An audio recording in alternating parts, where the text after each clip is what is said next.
is the Idavox Report. We're back. Just had a good time off. We were supposed to be back last week, but things got a little crazy. But wanted one more week to just recharge the batteries, and that week is over, and we are here. I'm Darryl Lamont Jenkins, and just above me is Brian. Right over. I'm trying. This is Christian right here. This is Christian Perez right here. Hey, and this, how we doing, everyone? Yeah. So, and Caitlin Brown just says, "Hey, Caitlin."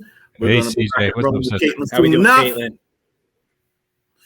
So everybody. Caitlin gave me the heads up on what was going on in Ocean Grove. Yes. We are definitely going to be dealing with that and a whole bunch of other things that's going on in the New England, because there's a lot of stuff going on in New England, and it's been a hell of a summer. Today's the last day of summer, I believe. Today is the very last day of summer, and tomorrow the fall begins, and we will be a whole different people. Well, the leaves are turned up here already. I don't think there's a tree that has all green on it at this point already. So it feels like fall up here in the Northeast. I can tell you that. Oh man, it hasn't changed here yet, thankfully. So it's beautiful. Well, we just have to be prepared for it, and with that, another long cold winter that will probably bring out the crazies anyway. I mean, I just had to deal with a couple of crazies over the weekend. Well, it actually is just a couple of crazies, but we'll get to that in a minute. But they tried to make things silly over the summer, but they really didn't do much. I mean, the thing in Portland, Portland, Oregon, we just more or less scared them away from the place that they wanted to be at on 25th. Not was it the 25th of August? So what? I mean, we didn't even hear the beginning of this. It's been a minute, So yeah, it's been why around. Were you in Portland? Why didn't you stay in New Jersey? Well, it was the 22nd of August. My bad. And I didn't want to stay in here because they asked me to come out. Number one, and they. Basically, the Proud Boys wanted to observe a year anniversary of when everything went buck wild out there, and they thought it was going to be at a local waterfront park where they can raise all kinds of hell. Unfortunately for them, that didn't happen. They did get into a little bit of a scuffle with some folks at the place where they ended up at. See, here's the deal. I'm going all over the place with this thing. So let me just explain what happened. Yeah. They were supposed to have a rally at a waterfront park in Portland, a really popular, well-known waterfront park down there. And the mayor said, well, y'all are not going to get police protection from Antifa. I mean, whoever comes out to these protests, you're basically on your own, which was really okay. Wow. And we were just like, we protect ourselves. All right. Proud Boys were like, they're supposed to be protecting us. So they canceled their little rally at the waterfront and ended up in a abandoned Kmart parking lot further out of town. So it was still within the city limits, but it was not where they wanted to be. Were these gassed themselves accidentally? Excuse me? Were these the guys that gassed themselves accidentally? The ones that set off their gas? They were like standing together. Wasn't this a couple weeks ago? I'm not too sure about that. I do know that when there were some folks that got into it with them, that some folks did in fact go up there to protest them at the Kmart, and they got into a little bit of a fight here and there. One guy, everybody knows him, Tiny, decided he was going to go chase after Antifa, and he ended up getting a fire extinguisher full of a face full of a fire extinguisher. Yeah. Oh wow, that's what happened to him. So I mean, that's a funny video that's circulating Twitter right now. But what happened was overall we won because they weren't allowed to have their event where they wanted to have their event. Yeah. And good job. it wasn't the last rally that was that happened this summer in regards to Tiny and the Proud Boys. In fact, what happened a couple of weeks later, I can't recall what day it was, just a couple of weeks ago. I think I want to say Labor Day weekend. They had some sort of a rally, an anti-vax rally in Washington State. Oh boy. And some hell here and there broke loose, to which Tiny, the story is that he got shot. Oh wow. Some people say he shot himself, but they can't really say that he shot because he was apparently supposed to be. He apparently was carrying, and he shot himself in the leg. So what are the? Oh, I'm sorry, I didn't mean to. But the story is that actually, apparently, Antifa shot him as he tried to attack them. They can't. He can't. But I'm not. But the story is still out there. We still don't know exactly what's going on. We do know that if Tiny did shoot himself, that meant he had a gun, and he shouldn't have a gun considering that he just got out of jail. So I want to ask about, like, what are the Proud Boys? Now you mentioned anti-vax stuff. Is that what they're organizing around now? Anti-vax? I mean, anything that is right wing, anything that is a right wing cause, they're just going to be around to try to exploit. All they want to do is fight the opposition.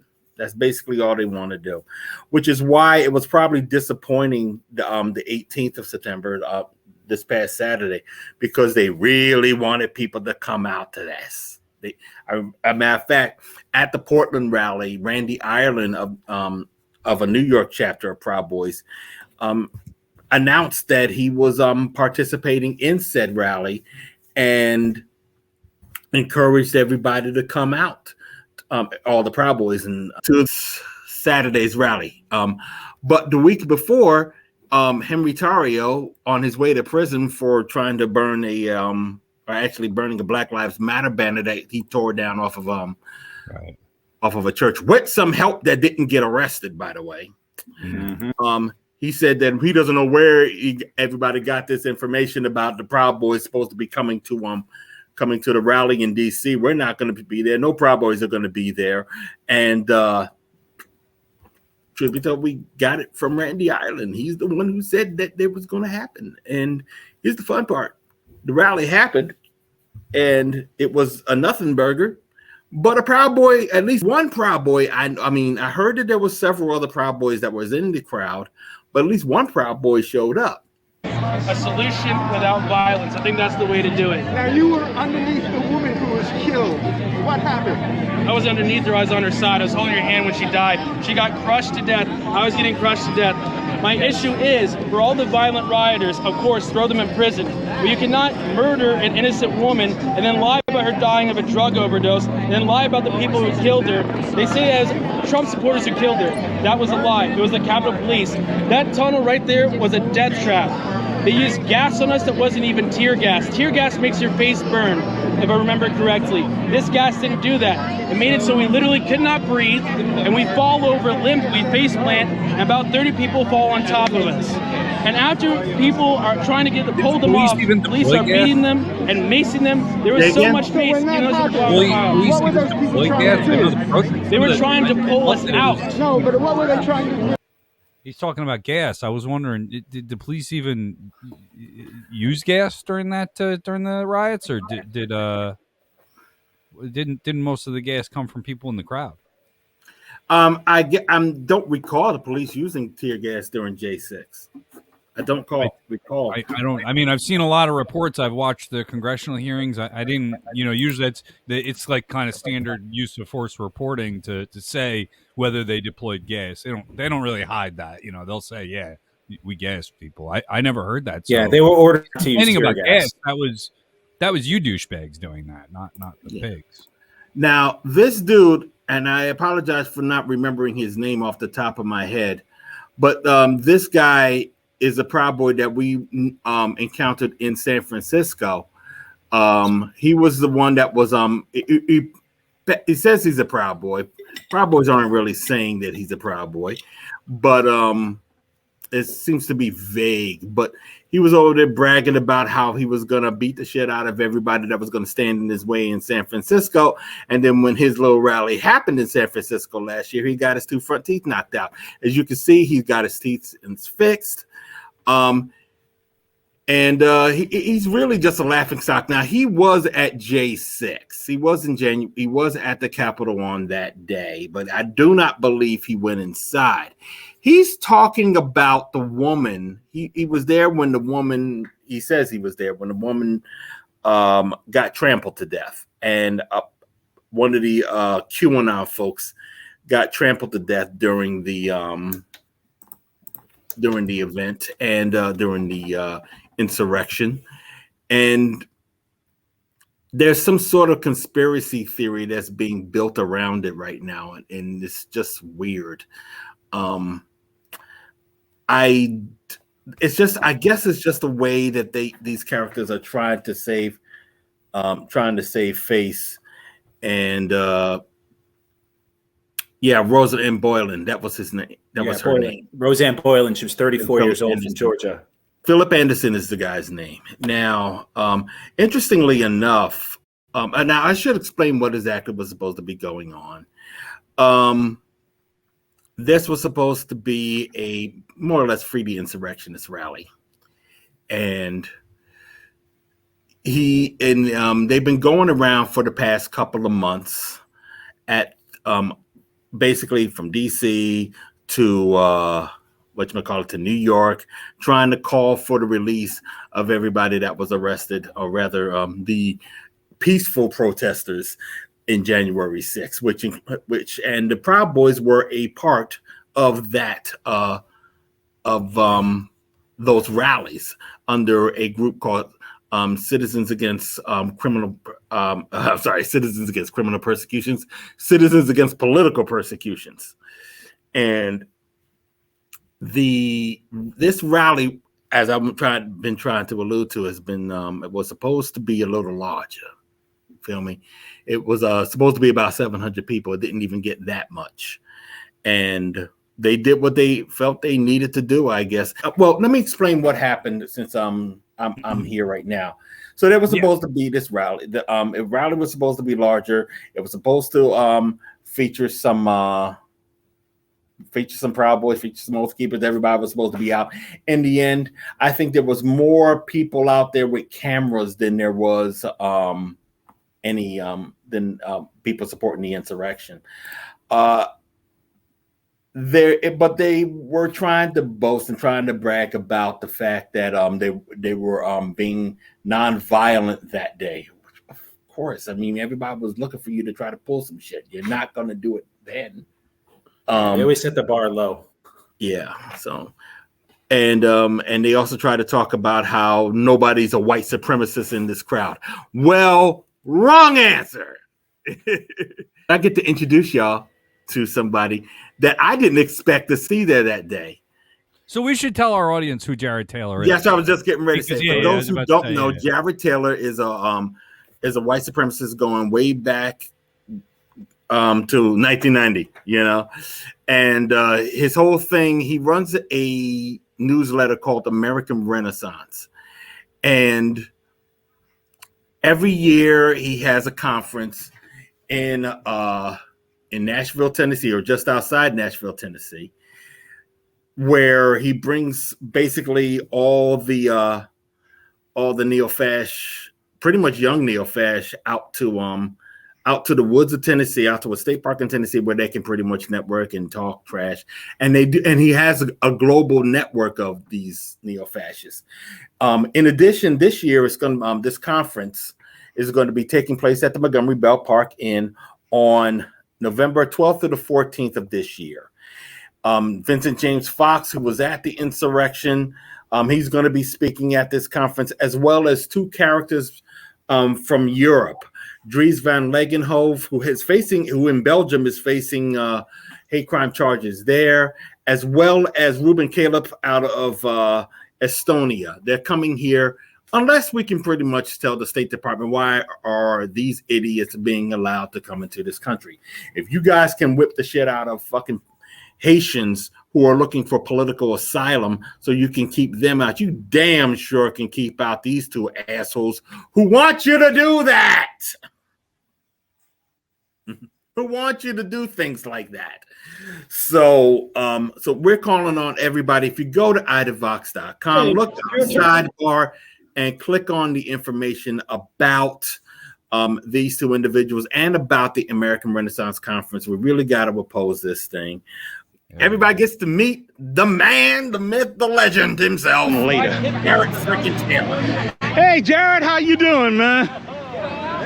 What brings you to this land? Hey, just pure tourism. I'll shake your hand. Why not? I'll do it. I'll shake your hand for now. I'm being cordial because everybody's being cordial. He's got the porn stash now. Let's mute. Mr. Jenkins. Mr. Jenkins, the one and only. The one and only. And you're the one and only Jared Taylor. Couldn't be two of us, good there. Your hair's getting low. They're trying to... I just want to let you know when you saw me over there years ago when I was trying to tell you that you was in the wrong line, I wasn't trying to be a jerk. What line was that? When you was in the theater line going into the deplorable ball. Oh, I was not invited to the deplorable ball. Oh, okay. That must have been somebody else.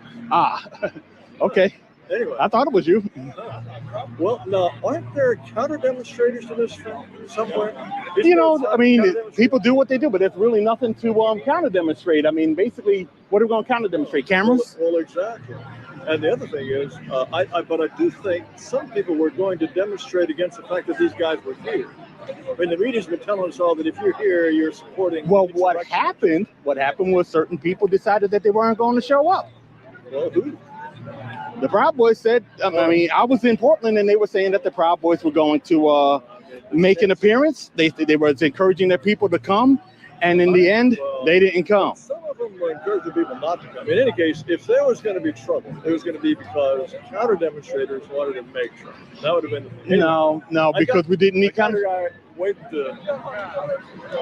got a guy waiting to see me. Go ahead and do what you got to do. Just want to say hi. All right, I'll shake your hand. All right, I'll see you in November. You know what I mean. Okay. Good meeting you. Say. Good meeting you. Interesting interaction, man. An interesting interaction. That was a little awkward. A little. Oh, just a little.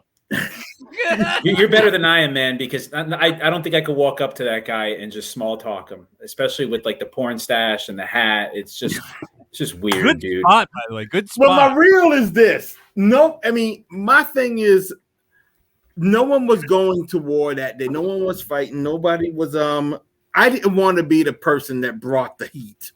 I just really didn't want to. And there's a time and a place for everything, and it damn sure wasn't the time to do that. So I played it cool. I mean, that's just the real about it. But the thing is, I don't think Taylor really wanted people to know he was there like that. Oh, yeah, you don't wear that big floppy hat and the glasses and everything. I'm surprised. Maybe it was a fake mustache. I'm surprised he was as friendly as he was to you, because he was not dressed to be picked out and spotted. I mean, wearing Birkenstocks. Yeah, man, he looked like, honestly, he looked like a big embarrassing floppy hat. He looked like an old lady going to a beach. I mean. He wasn't the only one either. His I could see him right now yelling at his kids that he's not going to buy them $12 slices of pizza and that they have to eat the peanut butter jelly sandwiches that he brought. His boy, Pretty Brimlow, got upset because he had somebody from VDare. VDare is a white nationalist website that's edited up by by a white supremacist named Peter Brimlow, and apparently he got press credentials for his reporter, but once his reporter got to the rally, he was turned away. So he was upset about that. But that also indicates that there was white supremacists in the audience, despite what the folks on the stage were saying, and they were also on the press list at some point. Yeah. So they knew what they had on their hands. I mean, the only reason why the Proud Boys, I think, didn't come up is because the heat was on. Just a couple of days before, Roger Stone, who the Proud Boys are really close to, got served papers for January 6th. In regards to what Jamie says, are you talking about I was trying to keep my enemy closer or him? Because frankly, yeah, pretty much. He Yeah, was hanging out with his I think it buddies. was That's happening what he on was both sides. I mean, you're there to document the event, and Yeah, and that's I really was all part I'm- of it, and no, that was it. It was, you know, it, like you said, it was one of the more awkward and cringy interactions I've ever seen in my life. I was squirming a little bit here watching it, but you know, it was important. You remember when you pointed out to begin that clip, you had somebody claiming that there were no Nazis or no white supremacists there, but right there, you have documented not only a white supremacist, but one of the leading white supremacists in this country, if not internationally. So, and it's interesting too. I mean, here's the funny part about it. For those who don't know, I was on MSNBC just a couple hours before. man. I was on Tiffany Cross's show, Cross Connection, and I mentioned in particular that conference, and I didn't even know Taylor was going to show. I didn't even know Taylor was going to show up, and I wasn't even thinking about Jared Taylor even coming, because he doesn't come to these things. I've never seen him at a rally like that. The only other place I have seen him outside of something that he's put together was the Trump inauguration, and he was 3 rows in the front. Where does he live? Do you know where he lives? Oakton, Virginia. Okay, so he wasn't that It's a far. suburb That's of what it is. DC. It's really a suburb of DC. So, you know, I mean, he's a local to the DC area. So, but I didn't expect him there. But I was letting people know on MSNBC that, because they was asking me, and I'm trying to find the link to the MSNBC website, so you can, anybody wants to watch it, they can see it. Yeah. But I basically said that, look, the reason why I went out there is because we got to know who they are. And the rally itself was nothing more than a roadmap. I mean, they're not really going to put themselves out there the way they really want to put themselves out there at something so public, you know. Right. Yeah. But they are mean, going to put themselves out there at a conference hidden behind closed doors. So everybody's got to focus on this conference and see, you know, what they're up to. Yeah, I was just going to say that, you know, I mean, this is Biden in office. If the election had gone different and Trump were president, not only would these people have been emboldened, we probably would have seen many more rallies like this. We would have seen rallies like this on capitals. We see them going to school boards. We see these people threatening principals, threatening superintendents. Thankfully, they didn't have that. The heat is on them. You know, the Democrats are in power, so you know they're putting the heat on them. State Department's putting the heat on them. The police are putting the heat on them. So thankfully, it wasn't it wasn't what it could have been. That's a good thing. I just January 6th, thankfully, that it looks like it's going to fall away. Not entirely, but this was a way for the right to show up in numbers. So kind of the same question I was asking about the Proud Boys, although this January 6th, well, this September 18th rally, this was the premise of it that I read up on was to free, quote, political prisoners. And for those of you on the podcast can't see my sarcastic air quotes, they're flying. But you know, that was I guess the premise of this rally. Did you hear any of the speakers? Did you get a chance to catch some messaging and Yes, I did actually. What's the public facing strategy of this group of idiots? I didn't want to really dwell on, because basically what right wingers like this say shouldn't really matter. But I did record one speech. I also this idiot Branyard, whoever put together this silly thing, he ended the whole rally by saying "America first, America forever," as in Wakanda. Oh, really lame. I was like, America. But anyway, he introduced a guy, and I'm gonna, since you brought that up, I'm actually gonna find a video. It's a congressional candidate out of Oregon, and I just felt like videotaping something from this clusterfuck of a rally, and this happened to have been it. For the most part, to be honest with you, it really wasn't anything all that spectacular when it comes to speeches or anything. When it comes to anything that was going on, for that matter, because overall the event was just crap to begin with, and none of it really was all that important. I mean, frankly, there was arguments. Oh yes, there were arguments that was going on back and forth. There were debates. There were people that were discussing things. And let me ask you this, Daryl: were the people who organized this rally the same one who organized the rally on January 6th, or were these copycats, pretenders? Because the numbers weren't there. It didn't seem like the same organizations were there. I mean, Jared Taylor's showing up there by himself without a cohort.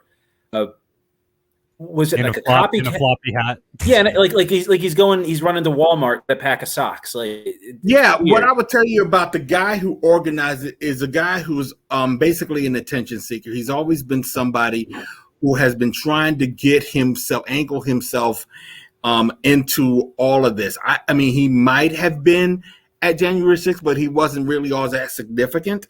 And he most certainly showed himself to be insignificant now.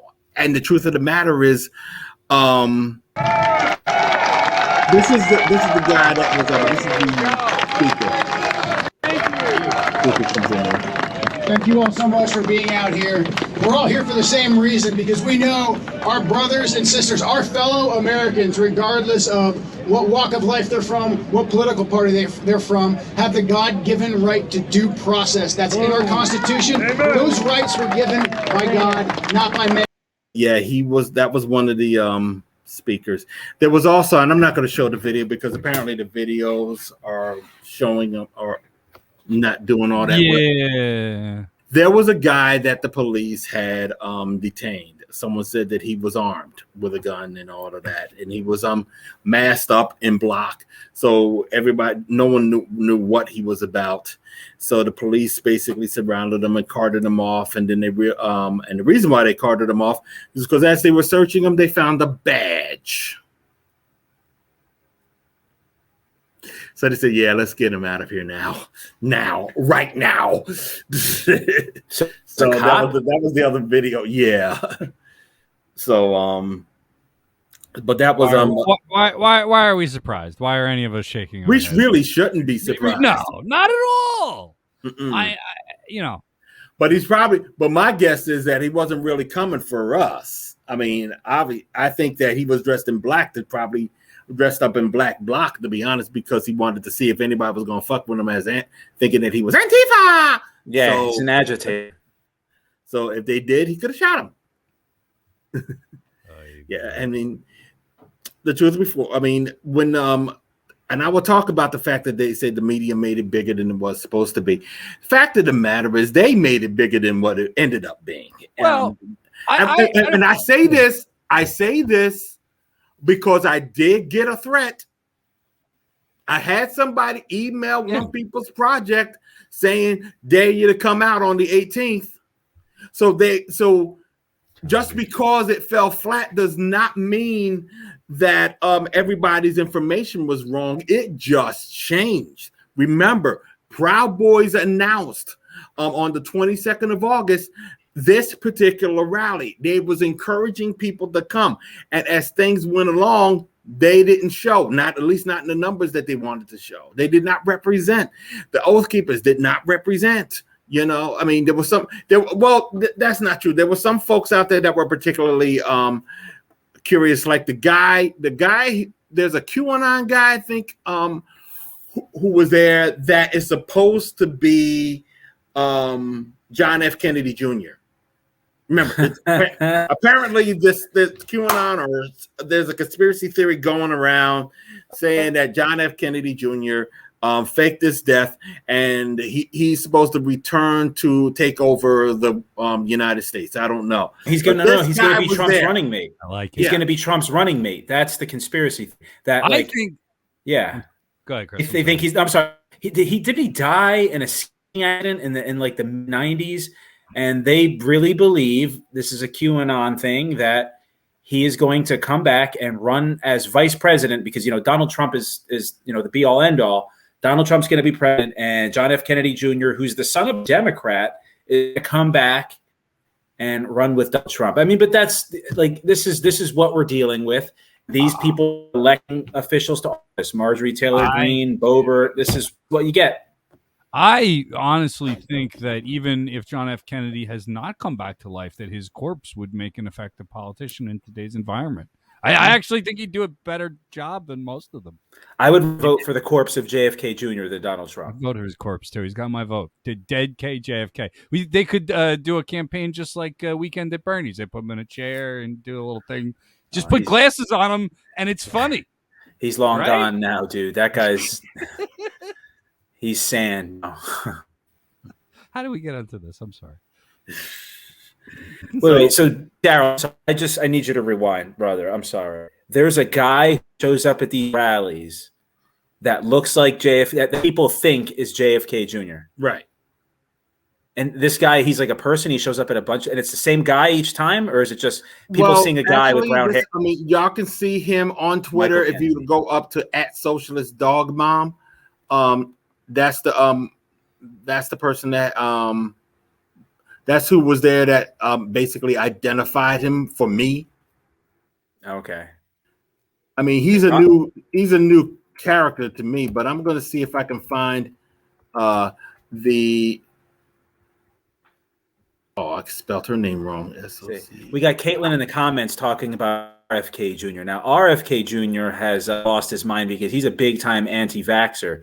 He's another one who his entire career is a Democrat and a little, but when it came to vaccines, he just lost his mind, and now he hangs out with the far right all the time at these anti-vax rallies, and it's weird. I used to like to hear what he had to say, and now he's just deteriorated into something else. Incidentally, the JFK guy is supposed to be his name is Vincent Fusca, Fusca. It's like fascist but different. Vincent.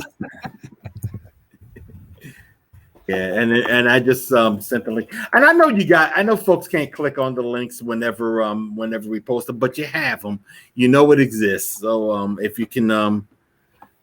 No, not RFK Jr., Caitlin. JFK Jr. JFK, yeah. No, but RFK Jr. is another animal. There is something going on with is RFK Jr. the one that's basically doing? He's the anti-vax. Yeah, he's the anti-vaxxer. Yeah, that's RFK. I'm actually surprised they aren't using him. Yeah. Oh man, I'm gonna post something. I'm gonna post an article in the chat, in the comments in the chat, and it's a TMZ article that is about this this Vincent Fusca guy. It's pretty ridiculous. Overall, I just want to say the 18th was particularly comforting, to be honest. Let me just put that in a nutshell. Now, let's be real. This doesn't mean that they're not going to try to pop off and continue this nonsense. As a matter of fact, this weekend is supposed to be a series of Free the Insurrectionist rallies all over the country. We got one at 11 o'clock here in New Jersey on Saturday. So everybody's gearing up for that nonsense. Now, I don't know what's going to happen here in Jersey, simply because the last time they were supposed to hold the rally here, they didn't show. Nobody showed, but in other parts of the country, they did. So, check your state and see whether or not your local chuckleheads are going to be holding a Free the Insurrectionist rally at your local state capitol. Yeah, they're going to be in Trenton. Yeah, that's what I'm saying. In Trenton, they're supposed to be there from 11 to 1. Supposed to be. Not sure if it's actually going to happen. Yeah. The last time something like that happened in Trenton, I think remember one dude showed up. I mean, like you said, it's comforting to know that they're not having good attendance, but it's also discomforting to know that they're still organizing and able. Even, I guess the numbers I saw in some media reports were between 350 and 500 people at the thing. Yeah. And if people came in from around the country, it takes a level of organizing to make that kind of thing happen. It's not nothing. And I'm glad you were out there to keep an eye on it. And it was, like I said, the awkward interview. It's good to point out that, you still have a nationwide network. And that dude, Jared Taylor's got money behind him, too. Let's not forget that dude can spend as much as he wants. And now, and you mentioned he lives, right outside of Washington, D.C., our nation's capital. This allows this guy to just drive in anytime he wants and influence politicians that may, be sympathetic to his message and all kinds of stuff. I mean, he could, if he's got millions or billions of dollars or whatever he's got from this resort business or whatever the fuck he did, he can live anywhere in the world that he wants, and he's chosen to live pretty close to our nation's capital.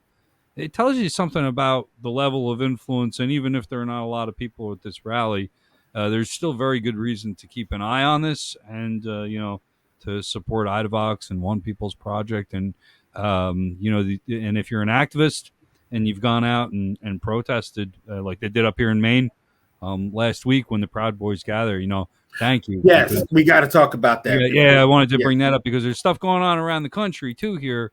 We focused a little bit on the big events, but there's little local things. And if you're, a listener or a viewer right now, get with local anti-fascist organizing, get with your local church or community groups or whatever, whomever may be concerned with racists getting together in your area, and let them know that they're there. I mean, and do it safely, and there may be some precautions that you got to take, and that's where we come in. Reach out, send us a message. We're always willing to help people that are organizing against the fash.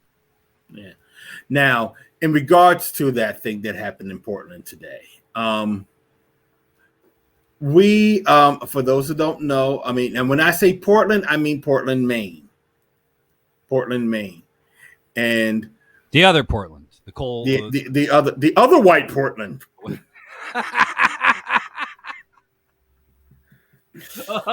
It's funny because it's true. But in any case, what happened out there was that apparently there was this bar in Portland that keeps on hosting the Proud Boys. I don't want to say. And this is the gist. I mean, I'm looking for the article that I gave you, Brian. Yeah, I am too. I didn't want to say the wrong name. It starts with an M, if I remember correctly. Yeah, for some strange reason, I don't see anything. I don't see what I sent you at all. But apparently there is this whatchamacallit, this bar. Matthews Pub. Matthews Pub. Was there was a demo outside Matthews Pub about not a lot of people, but it was enough for people to say, you know what, we got to do something about the fact that we have these community establishments that are catering to a hate group, a neo-fascist group, and the good people in the good Portland, as Nicole Lothar says, it came out and said, no, you will not do this. You will not bring this element into our community, and so the club is on the hook. Yeah, well, I think it's Matthews, and this is, I'm getting this from newscentermaine.com. Matthews Pub in Portland came under fire in July when an employee reported members of the Proud Boys were gathering there. That employee said he was fired for refusing to serve the Proud Boy members. At the same time, the owner of Matthews Pub denied our request for comment. So that's coming again. newscentermaine.com. So basically, yeah, I mean, they seem to support the Proud Boys, not only going there and patronizing the place, but they even fired an employee who tried to stand up to him. So if you think about patronizing, there's plenty of beautiful places to eat and drink in Portland, Maine. You certainly don't have to go to that shit stand of a place. Yeah. I mean, listen, the Proud Boys are on borrowed time, and they're going to be dealt with it at some point. I wonder how their Yelp ratings are lately. But we really have no business catering to that crowd, and yet we still have these idiots that want to do that. So we just have to call them out whenever they do. I mean, we want an end to this BS, and a lot of these establishments just simply don't get it. So they'll get it. CJ providing the link. Yeah, CJ providing a link in the comments. So if you want to check that out and help support not patronizing that bar, appreciate it. I think one of the things we want to do in this latest season of IDAVOX Report is start blowing up some of the more cultural things. I mean, we did it last year with some of the books that we covered and things like that. Some of the movies that are coming out. Oh, by the way, Rob Weathers and Lauren Pespiza's Pespiza. Pespiza. I said Pespiza. Lauren. Or did I? I messed it up. Yeah. In any case, Dumpster Fire, which I'm in, by the way. Yeah. Dumpster Fire will be coming out. They got a release date for December 1st. That is going to be the Congratulations. All right. That's the anniversary of the day Rosa Parks Wonderful. was asked a simple question to which she said, "Nah." It's the anniversary of the beginning of the Montgomery bus boycott. Boycott. So, but anyway, that Dumpster Fire will be coming out December 1st. 2021, the Dumpster Fire is 2021, the Dumpster Fire. Give it their website. They have a website for that, right? Yeah, if we can find it, if we can put Google it up, that'd be cool. 2021, the Dumpster Fire, and if Leah, you could put that in the comments, give our comrades a plug. But congratulations, they worked real hard on getting that. Yeah, they most certainly did. But in any case, here's the deal: we are talking about we want to try to get more bands, more musicians, and things like that who want to come on board. And remember, we had Lester and Dylan Chambers up here on the first show, so episode 1. Don't want to be remiss, and it's their music that we're playing. It's Dylan's music that we're playing, so we want to keep it going. I mean, we got a long cold winter ahead of us, so we may as well just warm it up a bit. So if you know anybody that we should be spotlighting, just let us know. If they especially if they're on the East Coast, we can just travel there, or if maybe they can even come to One People's Project Studios office and set up. But in order for them to do that, I got to trust the living daylights out of them. I don't want anybody trying to be saying that they're anti-fascist band and they turn out to be fash. And you really don't want to piss me off that way, because then we'll be able to show what it looks like when you piss me off live in my space. There you go. So, but yeah, I just wanted to put that out. So next week you're going to be seeing Not For Profit and Nebraska Army. I hope I'm pronouncing that correctly. If I'm not, I'll be called on it, and I should be. But also, since we are coming to the near end of this and everything, I just want to just say right quick that Jared Taylor, as Brian pointed out, has money. We need money. Brian needs money. And Leah needs money. We need money. Christian, do you need money? I always need money. Yeah, we need money to keep this show going. Money. We got, just go to onepeoplesproject.com/donate. We're 501c3. We're tax deductible. If you can make it a recurring donation, it'll be great. I want to keep these programs going. I want to actually hire more reporters, so it's not just me that goes out there and does this work, because it's a lot easier when folks are approached by people they don't know and don't like. So, but also, and remember, Man for Punks for Progress, he's been contributing too, so you can too. So if you guys have something that you guys want to offer to IDAVOX, let us know. Yeah. If you guys, we also have merch. We also have t-shirts and stuff like that. If you go to onepeoplesproject.com/merch, you'll be able to click on and pick up some beanies, some bumper stickers, some buttons, and everything that your little heart desires. So but that's all I got to say. And frankly, yeah, we need support. We need help. We need to beg for your dollar.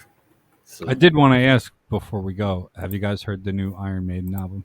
Ooh, I heard the new I single. haven't, but I heard it was good. Saw the new music video. Bruce Dickinson. I don't know how old he is now, but he can still belt it out pretty well, man. And I'm gonna go with Bruce musically, Dickinson is in his late 60s. I'm gonna yeah, man. He's gotta be no up there, yeah. early 60s. He's 10 years older than me. He's 63. 63. Okay, so I thought he'd be on the other side of 65, to be honest with you, at this point. But I'll tell you what, musically, I mean, it's Iron Maiden. It sounds like Iron Maiden. They really kind of have their sound with their little triplet, guitar chugging stuff. Oh, yeah. It's fun, but it takes you back. So if you're my age, I'm 44. It's worth a listen. It's Brian's musical note for the day. It's crazy because I wasn't a big Iron Maiden fan coming up. Well, I wasn't into metal growing up, but I really didn't start getting into Iron Maiden all that much until I got a hold. This was only back in 2006. I got a hold of a VHS tape, a home video of past Iron Maiden videos. And as much as people talked about how nice Steve Harris was on bass, I never got it until I actually looked at this video and I'm going, son of a bitch. He's the only original member of that band. He is the only original member of the band, and it doesn't matter. Dude's really fingers are just all over the place, man. When you see him play, plays with his pinky. One of the big, you actually see him. He strums with his pinky, which is beyond my grasp. I played a little bass, and I always kind of preferred when I played stringed instruments, even when I played bass, to play with a pick. And it always amazed me how, like, Cliff Burton and guys that play with their fingers. But I think Burton was another one who you would see strum with his pinky as he plays, because his playing is that intricate and that complicated. It's fascinating to watch. You're right, man. Incidentally, I'm a Walking Dead fan. I watch Walking Dead religiously, and there was a song one of the characters sang that came from I'm guessing it goes back into a song that a latter day Iron Maiden song called When the Wild Wind Blows. And it was so good. I was into it just by the character singing the song a cappella. And I was just, so I turned it on. I turned on When the Wild Wind Blows on YouTube. And I was just like, these motherfuckers never really slow down at all. Mm-hmm. I mean, it's like what people would say about the Rolling Stones, rest in peace, Charlie Watts. They know how to do this. They are the best doing what they do. And I Bruce can be like, he's singer. Iron Maiden is one of my favorite bands. And I remember, like, in middle school, a friend saying, here, listen to this band. Like, it was Iron Maiden's Best of the Beast. It was their greatest hits CD. And I remember buying it in high school, and I love it. It's every song on it is awesome. It's got a couple Paul songs, it's got a couple Blaze songs, but it's mostly Bruce. I mean, and I think Bruce was like pro-Brexit, and then when he realized that his airplanes were going to be a lot more expensive, that blew up in his face. And he has been criticized, kind of like his ideologue of the British Empire, but at the end of the day, Iron Maiden is the best at what they do. And whether it's Paul singing like Murders in the Rue Morgue, I mean, whether it's Paul singing Charlotte the Heart, or it's Bruce singing like Hallowed Be Thy Name, or I don't, just Wrathchild. Songs are awesome. Seventh Son of a Seventh Son was that's where they added the keyboard, and you're like, God, Iron Bet Maiden. you guys didn't think we were going to be talking about Iron Maiden in this thing. I had to bring it up. We talked about art, music. I said, I gotta bring up something because and the Iron Maiden album came to mind. Check out the song "Run to the Hills." That's a good song. Lyrically, it's a good one.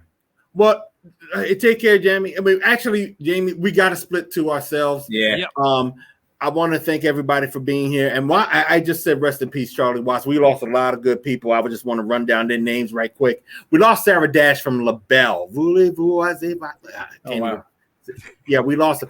She was in the band with Nona Hendrix and with Patti LaBelle. And she did Lady Marmalade with them. We just lost her today, or yesterday rather.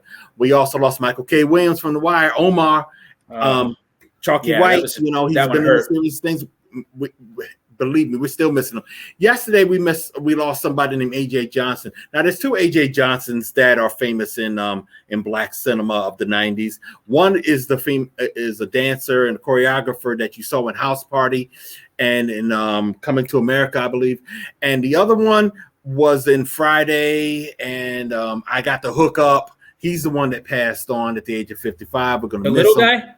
The little guy. Yeah, we lost him. And there's a bunch of other people that we have lost over the past couple of years, weeks since we have since we were on our break. But truth be told, it's been a rough year for that. It's been a really rough year for that. So It's been a rough couple of years. I mean, I'm not even thinking of everybody off the top of my head right now. And yes, right, Nicole. Guys and I made it don't try to look like they're trying to look 25. It's embarrassing to see a 50-ish dude in spandex. Yeah. That was one of the reasons why Guns N' 44? Roses got popular back in the day. That was one of the things about them. They weren't trying to I'd be- say, as a lifelong metal fan, I hate hair metal. I have to say that. I love it. yeah. Sorry, it's I used before to my not time. like it. I used to not like it when I was a kid because I was a metal guy and I was like, manly man. But I've come to really enjoy like Poison, Motley Crue, Oh no. not Hey. Kiss, not Kiss. One of the things that really got me into all that stuff. Well, first of all, I wasn't listening to metal until I started listening to that hair metal of the 80s. And it was just like the straight up musicianship, man. It's just Listen to the I start. always tell people that kickstart my heart. if Winger like it. played any other kind of music, if they were a prog rock band, they would get the props that honestly, musically wise, they deserve. Winger? I mean, they was like one of the tightest freaking bands. Best She's musicians. 17. Winger. That Winger. Yeah. I mean, if you take them away from that kind of music, if you Yeah. just got them to just freaking play, You're getting nah. Rock Morgan, I'm not going that far with you. baby. White Snake. Put on You But I cannot love fuck. some You good hair cannot metal. fuck with oh damn! How did I forget his name? He's one of my favorite drummers, Tommy Aldridge, on drums. So I mean, you can't mess with him. You can't. There's a lot. And it's 9:04, and we're still talking. So we got to get out of here, y'all. All right, man. All right, I'll let you wrap it up. Thanks a lot, man. I'll let you guys wrap it up. All right. Without further ado, I think we have talked enough. Take care, y'all. Peace.